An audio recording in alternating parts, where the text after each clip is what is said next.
Hello dear students. हम लोगों ने एसएसटी में history chapter number 1 an introduction of history इसी को रीड कर रहे थे लास्ट वीडियो में। आज भी हम इसी चैप्टर को देखेंगे, इसी चैप्टर को रीड करेंगे। तो आज का हमारा ये हिस्ट्री का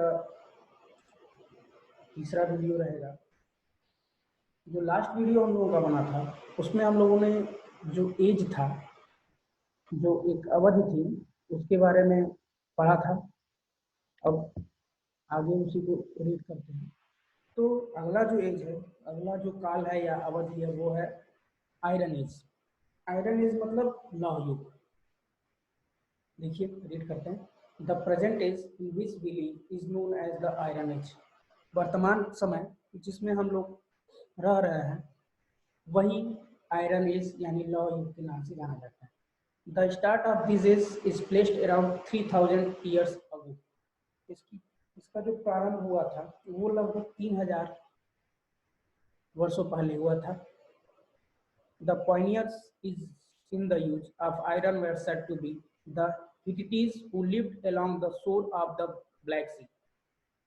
कह रहा है कि जो ब्लैक सी, काला सागर के आसपास का जो क्षेत्र था जहाँ पे हिटिटीज लोग रहा करते थे, वही सर्वप्रथम ऐसे हुए कि जिन्होंने ये आयरन एज यानी लौह काल की शुरुआत उन्हीं के द्वारा हुई थी।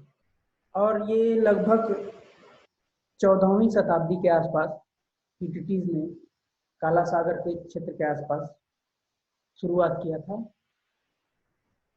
आयरन मतलब आयरन यूज करने का। अब आयरन एज के बाद है इवोल्यूशन ऑफ लैंग्वेज। जो भाषा का विकास हुआ वो कैसे हुआ उसके बारे में रीड करना है। Evolution of language was an important development in the history of Mankind.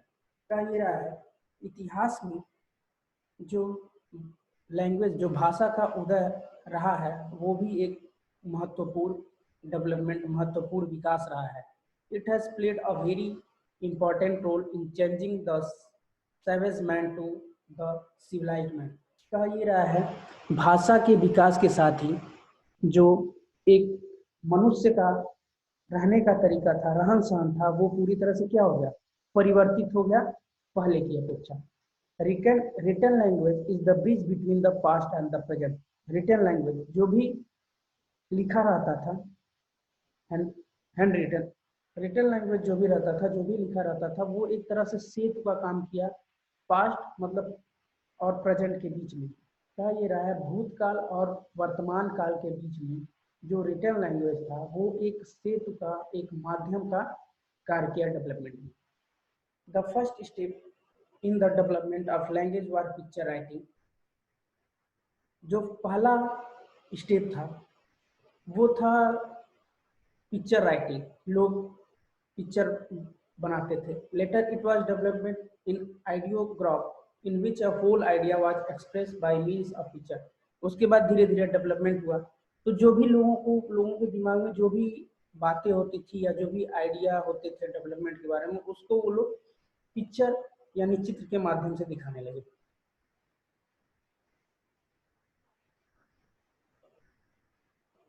It was letter, बाद में picture. The phonetic and alphabets were the last to develop. The phonetic यानी जो अल्फाबेट वर्ड होते हैं उनका जो साउंड होता है या अल्फाबेट जो वर्ड हुए वो सबसे बाद में डेवलप हुए।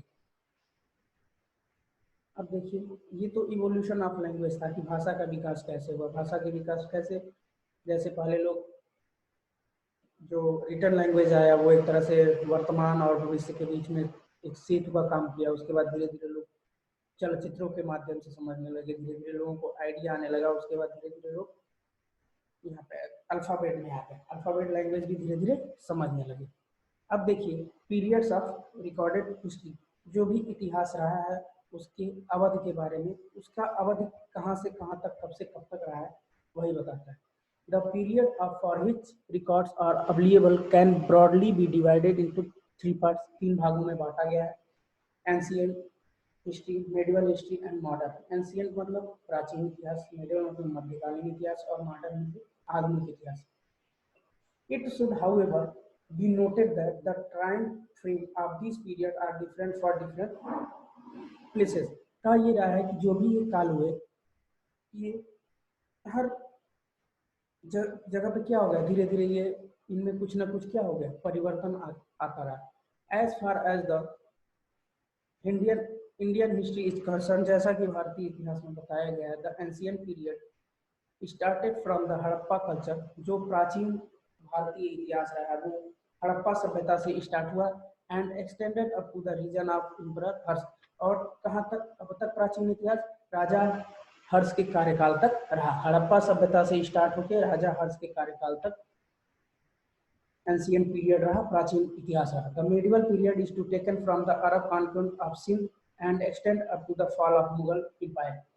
जो मध्यकालीन इतिहास रहा वो अरब अरब कॉन्क्वेस्ट मतलब जो अरब विजय था वहां से स्टार्ट हुआ, और जब मुगलों का पतन हुआ, fall of the Mughal empire, जब मुगल शासक का अंत हुआ, शासन का, तब से मुगल शासन का अंत हुआ, तो वहां तक क्या था, मध्यकालीन भारत का इतिहास रहा।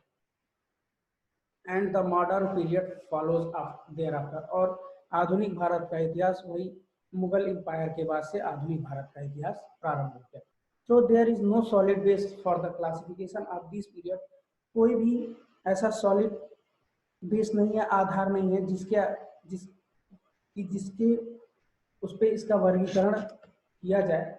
But the classification has made the study of history more organize. लेकिन जो इसका वर्गीकरण हुआ है वो जो इतिहास के साक्ष्य मिलते थे उसी के आधार पर किया गया है।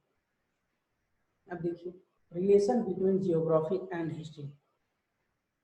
इतिहास और जियोग्राफी, भूगोल में क्या संबंध रहा है उसके बारे में देखिए। Geography has a great impact on the human appearance. जो भी होता है मानव जीवन पे जियोग्राफी का बहुत बड़ा प्रभाव है।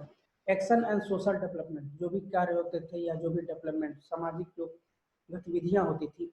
England is surrounded by sea and as such expect external invention. जो भी इंग्लैंड जो है पूरी तरह से क्या है, उससे समुद्र से गिरा है, इस वजह से स्केप एक्सटर्नल इन्वेशन, तो वहां पे क्या बाहरी आक्रमण वहां पे कम हुआ। To the contrary Punjab has always been facing the danger of invasion since ancient time. इसके अलावा जो पंजाब रहा है वो एंशिएंट टाइम से, प्राचीन काल से ही बाहरी आक्रमणकारियों से क्या हुआ है, जूझता रहा है। The ancient culture all over the world grew in the river valley. जो भी एंशिएंट कल्चर थे, जो भी प्राचीन सभ्यताएं थी, वो कहाँ ग्रीव की, वो कहाँ ग्रो की, रिवर वैली। जो भी नदी घाटी होते थे, नदी घाटी की सभ्यता, उसी में प्राचीन सभ्यताएं वहीं से उत्पत्ति हुई। देखिए क्या है, अब देखिए effect of geography on the history of India. अब इफेक्ट, प्रभाव क्या पड़ा जियोग्राफी का, भौगोलिक स्थिति का भारत के इतिहास पे, उसको देखना है। फॉर सेंचुरी, सदियों से the Himalayas in the north, जो उत्तर में हिमालय है, have been acting as a protective shield for India. वो भारत के लिए एक सुरक्षा कवच की तरह से। Most of the foreign inventors who invaded India use the, जो भी आक्रमणकारी थे जो भारत पे आक्रमण करना चाहते थे, वो भारत में कैसे आए उसी के बारे में। Use the Khyber pass connecting Peshawar to Kabul. वो कहाँ से है, जो खैबर दर्रा है जो पेशावर और काबुल को क्या करता है, जोड़ता है, उधर से आए। द बोलन पास, बोलन दर्रा इन द नॉर्थ वेस्ट में जो बोलन दर्रा है, connect India to Afghanistan, India Bharat और अफगानिस्तान को जोड़ता है। Invader like Persian, Greek, Kushan, Huns, Turkey Turks, Nadir Shah and Ahmad Shah Abdali came to India via this pass. जो भी और आक्रमणकारी हुए अदर और दूसरे कंट्री के, वो सब अपने अपने दर्रे से, यानी अपना बनाते थे और उसी दर्रे से क्या हुआ, भारत में आते थे। जो भी उनके अभी रहता था, पास में रहता था, उसी से भारत आए। Thus, it can be said that these passes change the fate of India from time to time. तो यह कहा जा सकता है कि जो भी ये दर्रे थे, पासेस थे, इसने भारत के भाग्य को पूरी तरह से क्या कर दिया था, समय समय पर पूरी तरह से क्या कर दिया था, परिवर्तित कर दिया था, बदल दिया था। The fertile plains and Indus have remained the cardinal cultivation since the dawn of history। कह रहा है कि जो इंडस, यानी जो फर्टाइल प्लेन है इंडस में, जो फर्टाइल प्लेन्स एंड इंडस है रिमेंडर, जो फर्टाइल प्लेन थे इंडस यानी सिंधु में, वो हमेशा क्या है, वो कल्टीवेशन के लिए, खेती उपजाओं के लिए हमेशा सही है। Delhi which stand on the north of the Gangetic plains, Delhi जो गंगा का जो तट है उसके नॉर्थ में है, had witness the arrival of invaders from the north west, वो एक तरह से विटनेस रही है, साक्षी रही है किसका, जो भी बाहरी आक्रमणकारी जो नॉर्थ वेस्ट से आए हैं। Many battles were fought around Delhi, कई सारे युद्ध दिल्ली के आसपास के क्षेत्रों में क्या हुए, लड़े गए थे। The Vindhyas separates north India from the south, जो विंध्य है वो नॉर्थ इंडिया को, मतलब दक्षिणी भारत को साउथ से क्या करता है, अलग करता है। दक्षिण उत्तर भारत को दक्षिण से क्या करता है, अलग करता है।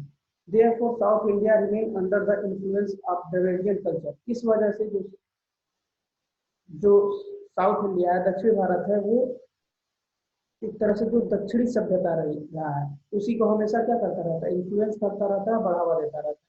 Even when the Aryan influence extended on the vast area of the north, यहाँ तक कि जब आर्यन भी अपना एक्सटेंड किए अपने आप को, वो वास्ट एरिया ऑफ नॉर्थ, वो जो दक्षिण का भी एक बड़ा भूभाग था, वहीं पे अपने आप को क्या किए, एक्सटेंड किए आर्यन, जो साउथ दक्षिण भारत के लोग होते थे।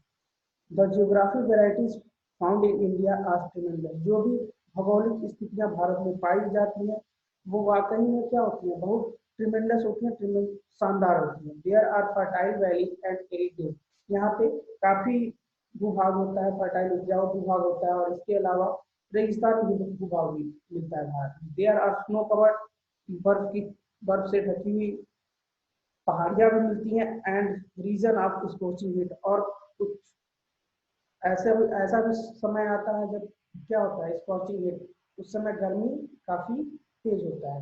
But in spite of all these diversities, लेकिन इतना सारा विविधता होने के बाद भी, इतनी सारी विविधता होने के बाद भी, there is a deep underline unity in India, यहाँ पे एक हमेशा क्या देखा गया, एकता भारत में देखा गया है। इस वजह से विविधता विविधता में एकता, मतलब इतनी वेराइटी, इतना भिन्न भिन्न होने के बावजूद भी जो एकता है वो भारत में पूरी तरह से क्या किया गया है, देखा गया है।